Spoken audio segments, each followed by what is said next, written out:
ओम नमः शिवाय, हर हर महादेव। आप सभी भक्तों को मौनी अमावस्या 2026 की हार्दिक शुभकामनाएं। हमारे हिंदू धर्म में मौनी अमावस्या का बहुत ही अधिक महत्व बताया गया है।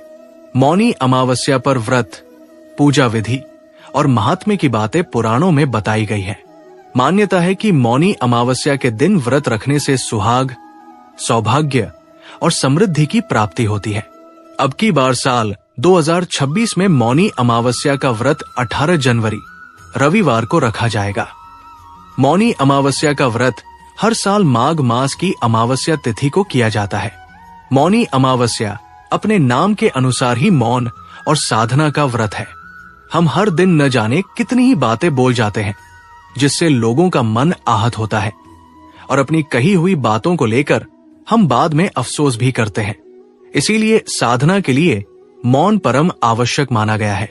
गृहस्थ जन हमेशा मौन व्रत नहीं रख सकते, इसीलिए उनके लिए एक दिन निर्धारित किया गया है और वह है मौनी अमावस्या का। इस दिन गृहस्थ को आत्मशुद्धि के लिए मौन व्रत का संकल्प लेना चाहिए। मौनी अमावस्या पर संभव हो तो पूरे दिन मौन धारण करें और मानसिक रूप से भगवान शिव और विष्णु जी का ध्यान करें। अगर आपको इस दिन कुछ बोलना ही होता है तो ध्यान रखें कि इस दिन कोई भी ऐसी बात न कहें जिससे किसी अपने का या पराये का मन आहत हो। मौनी अमावस्या के पहले दिन माघ कृष्ण पक्ष की चतुर्दशी तिथि को शिव जी का विवाह माता पार्वती जी से तय हुआ था। अगले दिन मुनियों और देवी देवताओं ने शिव की साधना के लिए इनकी उपासना की थी। भगवान विष्णु ने देवी पार्वती के भाई बनकर उनके विवाह में भाग लेना स्वीकार किया था और इसी दिन कहा जाता है कि सागर मंथन के समय जब असुर अमृत कलश लेकर भाग रहे थे, तब इसी दिन अमृत की बूंदें छलककर प्रयाग सहित कई स्थानों पर गिरी थी। इसीलिए मौनी अमावस्या पर प्रयाग सहित अन्य तीर्थों में स्नान करके दान पुण्य करने से हमें अनंत फलों की प्राप्ति होती है। इस दिन तिल, ऊनी वस्त्र, घी का दान बहुत ही पुण्यदायी होता है। इसीलिए मौनी अमावस्या पर इन वस्तुओं का दान जरूर करना चाहिए। ये जरूरी नहीं है कि आप बहुत अधिक दान करें। अपनी श्रद्धा और क्षमता के अनुसार आप थोड़ा दान भी कर सकते हैं। इससे भगवान शिव की कृपा प्राप्त होती है, जिससे वो अपने जीवन के समस्त सुखों को भोगता हुआ मृत्यु के पश्चात उत्तम लोक में स्थान पाता है। व्यक्ति मुनि पद को प्राप्त करता है। एक मान्यता यह भी है कि मौनी अमावस्या के दिन मनु ऋषि का जन्म हुआ था, तो मनु ऋषि के नाम से ही इस दिन का नाम मौनी अमावस्या पड़ गया। अब सुनते हैं मौनी अमावस्या की कथा, गणेश जी की कहानी। बोलो गणेश जी महाराज की जय हो। एक गांव था जिसमें एक सेठ जी अपने परिवार के साथ रहा करते थे। सेठ जी का गांव के पास ही शहर में बहुत बड़ा कारोबार था। सेठ जी गणेश जी के परम भक्त थे। वे पूरी श्रद्धा और विश्वास के साथ नियमित रूप से गणेश जी की पूजा किया करते थे। तो गणेश जी की कृपा से सेठ जी के घर में धन के भंडार सदैव भरे रहते थे। उनके जीवन में किसी भी प्रकार की कोई कमी नहीं थी। नित्य प्रतिदिन वो नियम से नदी पर स्नान करने जाते और आकर गणेश जी की पूजा करते, उन्हें भोग लगाते। गणेश जी की पूजा करने के बाद ही स्वयं भोजन किया करते थे। ये उनका रोजाना का नियम था। पर यह बात सेठानी जी को बिल्कुल भी अच्छी नहीं लगती थी। वो धार्मिक नहीं थी और न ही भगवान में विश्वास रखती थी। सेठ जी को रोजाना ऐसा करने के लिए मना किया करती थी, लेकिन सेठ जी सेठानी की बात पर ध्यान नहीं देते थे। एक दिन की बात है, सेठानी सोचने लगी कि ये गणेश जी को इतना मानते हैं और कहते हैं कि सब कुछ गणेश जी भगवान ने दिया है और हमेशा इनकी पूजा करते हैं। पत्थर की पूजा करने से कुछ नहीं होता है। आज मैं गणेश जी को यहां से उठा लेती हूं, फिर देखती हूं कि वो गणेश जी की पूजा कैसे करेंगे और बिना पूजा किए कितने दिन भूखे रहेंगे। तो ये सोचकर सेठानी दूसरे दिन जब सेठ जी नदी पर स्नान करने के लिए जाते हैं, तो पीछे से गणेश जी की मूर्ति को उठा लेती है और बगीचे में ले जाकर जमीन में दबा देती है। जब सेठ जी नदी पर से स्नान करके आते हैं तो देखते हैं कि मंदिर में गणेश जी की मूर्ति नहीं है। तो वो सेठानी से पूछते हैं कि गणेश जी की मूर्ति कहाँ गई, मंदिर में तो है नहीं। तो सेठानी बोली कि मुझे नहीं मालूम, आपको पता है कि मेरी इन सब चीजों में कोई रुचि नहीं है। तो सेठ जी परेशान होकर सारे घर में गणेश जी की मूर्ति को ढूंढने लगे, पर उन्हें मूर्ति नहीं मिली। सेठानी ने कहा कि आप भोजन कर लो और काम पर जाओ। तो सेठ जी ने कहा कि आज तक मैंने कभी भी गणेश जी को भोग लगाए बिना भोजन नहीं किया है, तो आज भी नहीं करूंगा। सेठ जी ने अन्न जल त्याग दिया और मन ही मन गणेश जी का स्मरण करने लगे। कहने लगे कि प्रभु, मुझे लगता है कि आप मुझसे नाराज हो गए हैं। मेरी ही पूजा पाठ में कोई कमी रह गई थी, इसीलिए आप मुझे छोड़कर कहीं चले गए हैं। हे भगवान, अगर मुझसे कोई गलती हो गई हो तो मुझे माफ करो और अपनी कृपा दृष्टि मुझ पर बरसाओ और मुझे दर्शन दो। सेठ जी ने पूरा प्रण कर रखा था कि जब तक मुझे गणेश जी दर्शन नहीं देंगे तब तक मैं अन्न जल ग्रहण नहीं करूंगा। तो इसी तरह पूरा दिन निकल गया। रात्रि में सेठ जी गणेश जी का स्मरण करते हुए सो गए। तो सेठ जी की सच्ची भक्ति से गणेश जी भगवान प्रसन्न हो गए और सेठ जी को सोए हुए नींद में दिखाई देने लगा जैसे गणेश जी भगवान एक चूहे के साथ खेल रहे हैं और चूहे को खाने के लिए लड्डू देते हैं। तो वो चूहा लड्डू लेकर उछलता कूदता हुआ बगीचे में चला जाता है और वहां जाकर जमीन को खोदने लगता है। वहीं पर वो लड्डू डाल देता है। तो अचानक से सेठ जी की नींद खुल जाती है। तो वो सोचने लगते हैं कि मुझे इस तरह का सपना क्यों आया। फिर खड़े होकर बगीचे में चले जाते हैं और उसी जगह को जाकर खोदते हैं जिस जगह को अपने सपने में चूहे को लड्डू दबाते हुए देखा था। तो जैसे ही थोड़ी सी मिट्टी हटाई तो हटाते ही एक कपड़े के अंदर लपेटे हुए गणेश जी महाराज की मूर्ति मिल गई। तो ये देखकर सेठ जी बहुत ही प्रसन्न हुए और मूर्ति को लाकर नहलाकर मंदिर में विराजमान कर दिया और पूजा पाठ करने लगे।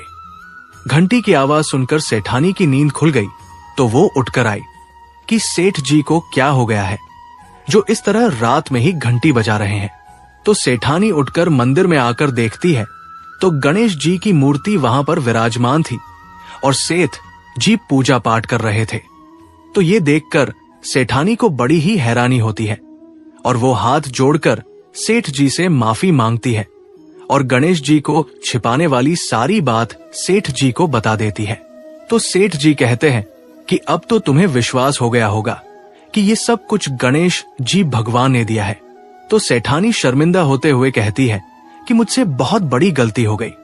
आज के बाद मैं भी तुम्हारे साथ रोजाना नियम से गणेश जी भगवान की पूजा किया करूंगी।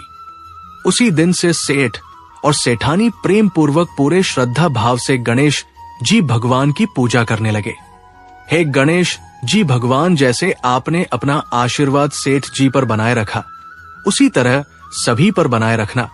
जो भी आपकी पूजा पाठ करके इस कथा को सुने उसकी सारी मनोकामनाएं पूर्ण करना। बोलो गणेश जी भगवान की जय हो। अब सुनते हैं मौनी अमावस्या पर सुनी जाने वाली पौराणिक व्रत कथा, सोमा धोबिन की कथा। बोलो श्री हरि विष्णु भगवान की जय हो, शिव शंकर की जय हो। प्राचीन काल की बात है कि एक ब्राह्मण परिवार कांचीपुरम नगर में रहता था। वे दोनों ही धर्मात्मा थे, धर्म पूर्वक अपनी गृहस्थी चलाते थे। ब्राह्मण देवता का नाम देव स्वामी था और उनकी पत्नी का नाम धनवंती था। इनके 7 पुत्र और 1 पुत्री थी। पुत्री का नाम गुणवती था। गुणवती बचपन से ही अपने नाम के अनुसार बहुत ही गुणवान और संस्कारवान थी। तो ब्राह्मण देवता ने अपने 7 बेटों का विवाह कर दिया। समय के साथ गुणवती भी बड़ी हो गई। तो देव स्वामी ने एक दिन धनवंती से कहा कि पुत्री के लिए अब उत्तम वर देखना चाहिए, हमारी बेटी विवाह योग्य हो गई है। तो ब्राह्मण ने अपने छोटे पुत्र को बहन गुणवती की कुंडली दी और कहा कि जाओ बेटा, ज्योतिष को अपनी बहन की कुंडली दिखवा लाओ ताकि उसके विवाह की बात आगे चले। इसके विवाह के योग कब बन रहे हैं, कौन सी दिशा में इसकी सगाई होगी। तो ब्राह्मण देवता की बात सुनकर उनका छोटा बेटा कुंडली लेकर चला गया। एक ज्योतिष के पास जाकर अपनी बहन की कुंडली दिखाई तो ज्योतिष कुंडली देखते ही चिंतामग्न हो गया। तो वो कहने लगा कि हे गुरुदेव, क्या बात है, आप इस तरह से चिंतित क्यों दिखाई दे रहे हैं? तो उस ज्योतिष ने कहा कि बेटा, तुम्हारी बहन का विवाह तो होगा, पर विवाह होते ही तुम्हारी बहन विधवा हो जाएगी। तो ये सुनकर उसके भाई को बड़ा ही दुख हुआ। वो कुंडली लेकर घर आ गया। घर आकर अपने पिताजी को जो ज्योतिष ने बात बताई थी वो सारी की सारी बता दी। तो ये सुनकर ब्राह्मण देवता को बहुत ही दुख हुआ। तो वे उसी दिन अपने बेटे को लेकर उस ज्योतिष के पास वापस गए और हाथ जोड़कर कहने लगे कि हे गुरुदेव, आपने ये क्या बता दिया? तो ज्योतिष ने कहा कि जो इसके भाग्य में लिखा है मैंने तो वही बताया है। तो ज्योतिष की बात सुनकर ब्राह्मण देवता कहने लगे कि हे महाराज, अगर आप इस चीज का कारण जानते हैं तो निवारण भी जानते हैं, तो आप कृपया करके मुझे ऐसा कोई उपाय बताइए जिससे मेरी बेटी का विवाह होने के बाद उसका अखंड सौभाग्य बना रहे। तो ब्राह्मण देवता की बात सुनकर ज्योतिष कहने लगा कि हे ब्राह्मण, सिन्हल द्वीप में एक पतिव्रता महिला रहती है, उसका नाम सोमा धोबिन है।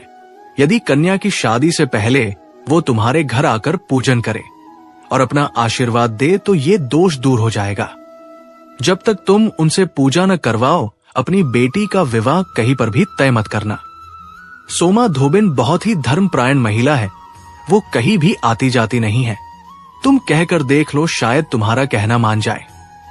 अगर वो तुम्हारे घर आकर पूजन करेगी और अपना आशीर्वाद देगी तो तुम्हारी बेटी का ये दोष दूर हो जाएगा।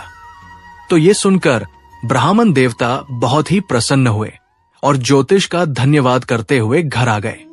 घर आकर ब्राह्मण ने अपने छोटे बेटे और अपनी बेटी गुणवती को सिन्हल द्वीप भेज दिया।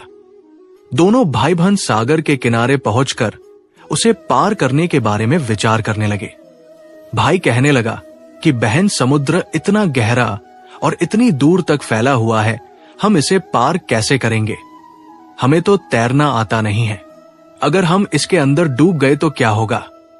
तो इसी तरह सारा दिन दोनों भाई बहन समुद्र पार करने के बारे में ही बातें करते रहे।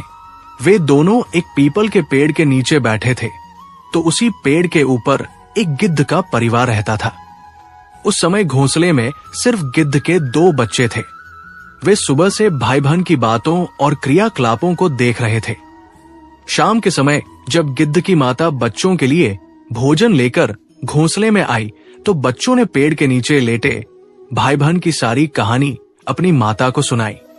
तो अपने बच्चों की बात सुनकर उसे उन 2 भाई बहनों पर दया आ गई और वो अपने दोनों बच्चों से कहने लगी कि बच्चों, तुम चिंता मत करो, मैं इन्हें सागर पार करवा दूंगी।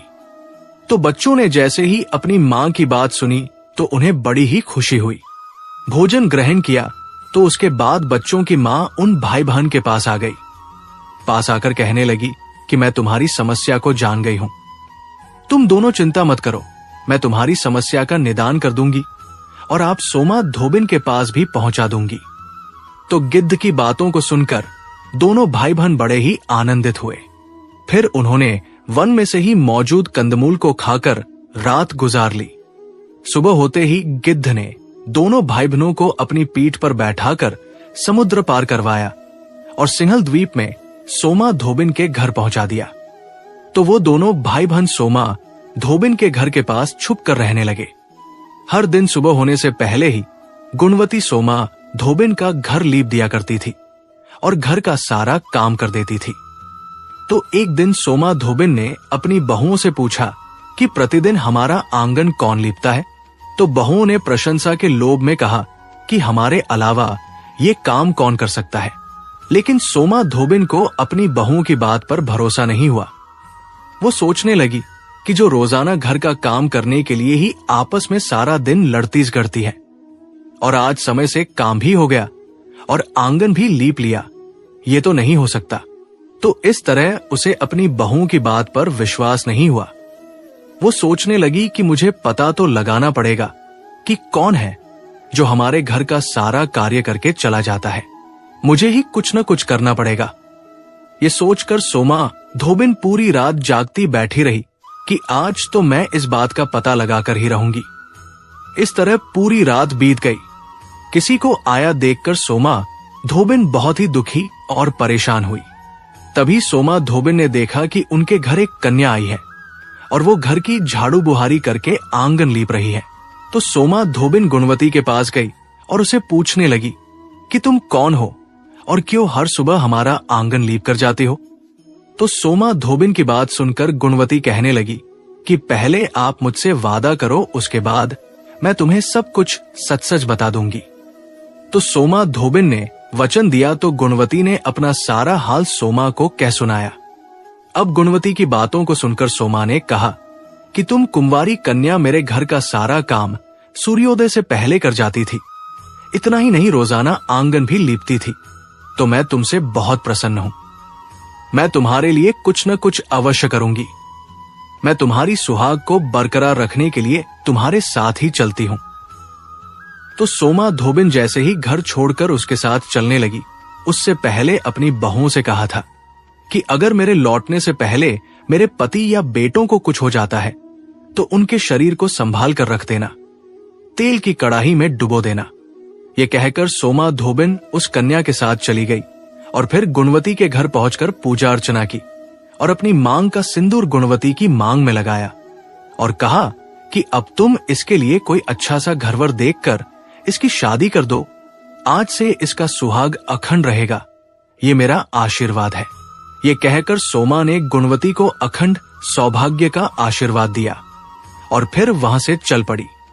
पर जिस समय अपनी मांग का सिंदूर गुणवती की मांग में लगाया था, उसी समय उसके पति की मृत्यु हो गई थी। तो सोमा धोबिन की बहू ने अपनी सास के कहे अनुसार अपने ससुर के शरीर को सरसों के तेल के कड़ाही में रख दिया। तो सोमा धोबिन गुणवती को आशीर्वाद देकर वहां से चल पड़ी। तो रास्ते में मौनी अमावस्या का व्रत आया। तो सोमा धोबिन ने पीपल वृक्ष की छाया में भगवान श्री हरि विष्णु और शिव जी की पूजा करके 108 बार पीपल की परिक्रमा की। तो इस व्रत के पुण्य प्रभाव से सोमा के घर लौटते ही उसका पति फिर से जीवित हो गया। तो ये आश्चर्य देखकर सोमा धोबिन की बहुओं को बड़ी ही हैरानी हुई। उसके बाद से वे भी अमावस्या का व्रत करने लगी और अपने घर का काम बिना किसी लड़ाई के जल्दी जल्दी निपटाने लगी। तो ये देखकर सोमा धोबिन भी बहुत खुश थी और उधर गुणवती का विवाह भी किसी अच्छे घर में रिश्ता करके तय कर दिया। फिर खूब धूमधाम से उसका विवाह किया और फिर गुणवती की शादी अच्छी तरह से संपन्न हो गई। किसी भी तरह का कोई भी विलंब नहीं हुआ, क्योंकि गुणवती को सोमा धोबिन ने अपनी अमावस्या व्रत का पुण्य फल दिया था। विवाह के बाद गुणवती भी अमावस्या के व्रत रखकर पीपल के पेड़ की पूजा करने लगी। जो भी स्त्री पुरुष मौनी अमावस्या का व्रत रखते हैं, उन्हें व्रत रखकर इस कथा को अवश्य सुनना चाहिए और कथा सुनने के बाद पीपल वृक्ष की 108 बार परिक्रमा भी करनी चाहिए। इस दिन भगवान विष्णु जी सहित शिव जी भगवान की पूजा भी की जाती है। बोलो विष्णु भगवान की जय हो, बोलो भोले शंकर की जय हो। अब सुनते हैं लपसी और तपसी की कहानी। बोलो लपसी तपसी की जय हो। बहुत पुराने समय की बात है। एक गांव में एक ब्राह्मण परिवार रहा करता था। उसमें पति पत्नी के अलावा उनके 2 बच्चे थे। एक बेटा था, एक बेटी थी। ब्राह्मण दंपति बहुत ही सरल स्वभाव के थे। समय मिलने पर प्रभु का स्मरण किया करते थे। उनकी बेटी बहुत ही संस्कारी और सुशील थी, लेकिन उनका बेटा आवारा किस्म का था। वो कोई कामधाम नहीं करता और न ही कभी अपने माँ बाप का कहना मानता था। समय के साथ दोनों भाई बहन बड़े हो गए। बहन की शादी कर दी गई, पर भाई का वही हाल था। उसके माँ बाप ने उसे समझाया कि बेटा, अब हम वृद्ध हो चले हैं, तुम कोई काम किया करो, लेकिन उस पर उनकी बातों का कोई असर नहीं होता था। तो एक दिन ब्राह्मणी अपने पति से कहने लगी कि स्वामी, आप बिल्कुल काम छोड़ दीजिए। जब घर में कुछ भी नहीं होगा तो ये अपनी जिम्मेदारी समझेगा और काम पर लग जाएगा। तो ब्राह्मण ने दूसरे दिन से काम पर जाना छोड़ दिया। तो ये देखकर उनके बेटे ने कोई काम नहीं किया और चोरी करने चला गया। आते जाते राहगीरों को लूट लेता और उसी से अपने घर का गुजारा किया करता था। तो उसकी लूटने और चोरी करने की आदत से सारे गांव वाले उसे लपसी कहने लगे। तो लपसी की इस हरकत से उसके माँ बाप बहुत ही दुखी रहते थे, पर वो किसी की सुनने के लिए तैयार नहीं था। इसी तरह समय बीतता गया। एक दिन की बात है कि लपसी एक पीपल के पेड़ पर बैठा था। तभी शिव पार्वती जा रहे थे। पार्वती माता गहनों से लदी हुई थी। तो लपसी उन्हें देखकर सोचने लगा कि इस औरत के कितने गहने हैं। आज ये सारे के सारे लूट लूंगा तो मुझे कई महीनों तक चोरी नहीं करनी पड़ेगी। तो वो लूटने के इरादे से पीपल की ओट में होकर बैठ गया। जैसे ही शिव पार्वती वहां से जाने लगे तो लपसी एकदम से शिव पार्वती के सामने आकर कहने लगा कि जल्दी से जितने सारे गहने पहन रखे हैं उतार दो। तो पार्वती माता कहने लगी कि तुम चोरी क्यों करते हो? तुम्हें पता है चोरी करना पाप है। तो लपसी कहने लगा कि क्या करूं, घर पर मेरे माँ बाप है, मेरी एक भांजी है, उनके लिए दोनों समय भोजन की व्यवस्था कहां से करूं? मुझे कोई काम तो आता नहीं है।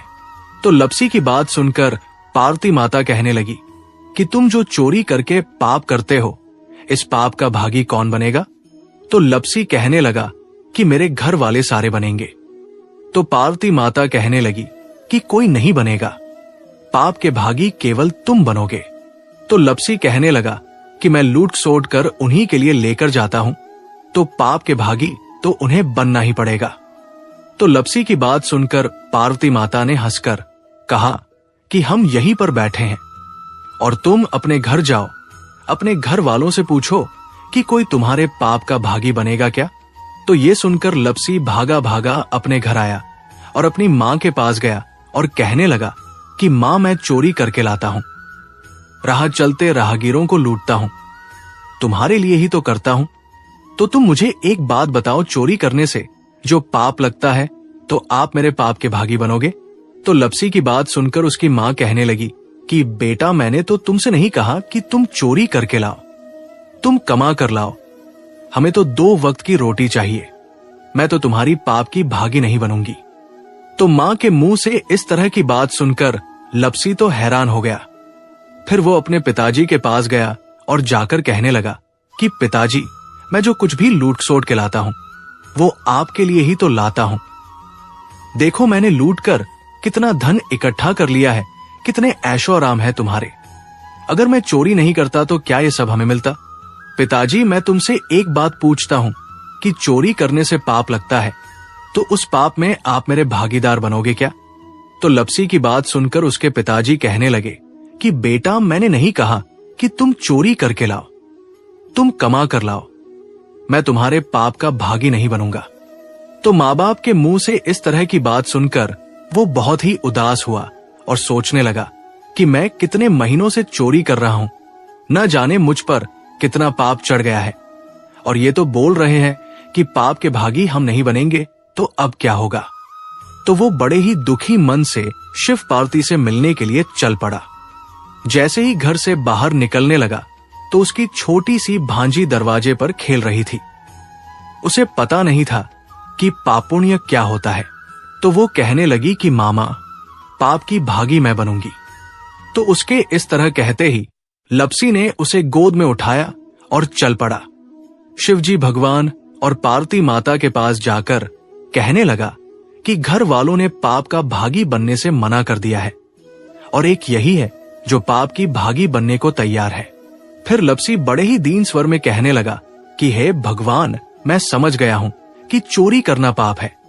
आज तक जो मैंने काम किया वो बहुत ही गलत था, लेकिन अब मैं इसका प्रायश्चित करना चाहता हूं। अब तुम ही बताओ, मुझे मेरे पापों से मुक्ति कैसे मिलेगी? तो उसकी बात सुनकर शिव पार्वती बहुत ही खुश हुए और लपसी को कच्चे सूत का एक छोटा सा गोला देते हुए कहा कि लपसी, ये सूत लो और इस पीपल के चारों ओर परिक्रमा लगाओ। जब ये सूत समाप्त हो जाएगा तब तुम्हारे सारे पाप नष्ट हो जाएंगे। तो ये सुनकर लपसी बहुत ही खुश हुआ। सोचने लगा कि छोटा सा गोला है, अभी लपेटकर घर चला जाऊंगा, उसके बाद में कभी कोई पाप नहीं करूंगा। फिर उसने अपनी भांजी को कंधे पर बैठाया और पीपल की परिक्रमा लगानी शुरू कर दी। अब भगवान का वह सूत खत्म कहां होने वाला था। लपसी चक्कर लगाता गया पर वो सूत खत्म नहीं हुआ। चक्कर लगाते लगाते 1 महीना, 6 महीने, साल, पूरे 12 साल बीत गए पर वो सूत खत्म नहीं हुआ। 12 साल बाद एक बार फिर शिव पार्वती जी वहां से गुजर रहे थे, तो माता ने कहा कि स्वामी चलो लपसी को चलकर देखते हैं। तो शिवजी कहने लगे, वो चोरी करने वाला, लूटने वाला कब का चला गया होगा। तो पार्वती माता कहने लगी कि नहीं स्वामी, चलकर देखने में क्या जाता है, चलो एक बार देखते हैं। तो शिव पार्वती जी जैसे ही पीपल वृक्ष के पास आए तो देखा कि लपसी तो अब भी चक्कर लगा रहा है। वहां चारों ओर गहरी खाई हो गई है। लपसी की बड़ी बड़ी दाढ़ी मूंछें और नाखून बढ़ गए हैं। तो ये देखकर पार्वती माता ने कहा कि देखो स्वामी, आप तो कह रहे थे कि वो कब का ही चला गया, देखो इसके मन में सच्ची भक्ति है। तो पार्वती की बात सुनकर शिव जी ने कहा कि चलो अभी देख लेता हूं। तो ये कहकर शिव जी ने एक सोने का कड़ा लपसी के आगे फेंक दिया। तो लपसी ने झट से उसके ऊपर पैर कर लिया। फिर अचानक से उसका ध्यान शिव पार्वती जी की ओर गया, तो वो हाथ जोड़कर कहने लगा कि भगवान, अब तो मेरे पाप समाप्त हो गए होंगे, आप मुझे यहां से जाने की आज्ञा दीजिए, आपका ये सूत अभी तक खत्म नहीं हुआ है। तो शिवजी भगवान ने कहा कि तुम्हारे पाप कर्म भी अभी तक पूरे नहीं हुए हैं। तो शिवजी की बात सुनकर लपसी कहने लगा कि भगवान, मुझे पूरे 12 वर्ष हो गए हैं आपकी भक्ति करते करते, और अब भी आप मुझ पर शक कर रहे हैं। तो शिवजी ने कहा कि अपना पैर उठाओ। तो जैसे ही लपसी ने अपना पैर उठाया तो उसके पैर के नीचे सोने का कड़ा था। तो ये देखकर लपसी शर्मिंदा हो गया और कहने लगा कि प्रभु, गलती हो गई, मुझे माफ करो, आगे से मैं ऐसी गलती कभी नहीं करूंगा। तो शिवजी कहने लगे कि नहीं लपसी, तुम्हारा पाप ऐसे पूरा नहीं हो सकता। अब तुम्हें 12 वर्ष तक और इसी तरह परिक्रमा करनी होगी, उसी के बाद तुम्हारे पाप समाप्त होंगे। ये कहकर शिव पार्वती वहां से चले गए और वो फिर से पीपल के पेड़ की परिक्रमा करता रहा। करते करते 12 साल बीत गए। 12 साल बाद में शिव पार्वती जी वहां पर आए तो उन्होंने देखा कि आज भी वो वहीं पर चक्कर लगा रहा है। तो शिव जी ने फिर उसके सामने सोने की अंगूठी फेंकी, पर उसने कोई ध्यान नहीं दिया। तो शिव जी भगवान प्रसन्न होकर कहने लगे कि हे लपसी, आज से तुम मेरी तपस्या करके तपसी बन गए हो। मैं तुम्हें वरदान देता हूं कि तुम अपने जीवन में सारे सुखों को प्राप्त करोगे, और तूने 24 वर्ष तक मेरी भक्ति की है, इसका फल भी तुझे अवश्य मिलेगा। जो भी औरत गाय और कुत्ते की रोटी नहीं बनाएगी, उसका पुण्य फल तुम्हें मिलेगा। आंगन लीप कर दहलीज नहीं लीपेगी, तो उसका पुण्य फल भी तुझे ही मिलेगा। अगर हमारे घर की बहन बेटी को हम सूट, तीव या साड़ी भेंट स्वरूप देते हैं, तो साथ में मोली का धागा और कुछ रुपए नहीं देंगे, तो उसका पुण्य फल भी तुम्हें ही मिलेगा। अगर कोई दिए से दिया जलाए, तो उसका पुण्य फल भी तुम्हें ही मिलेगा।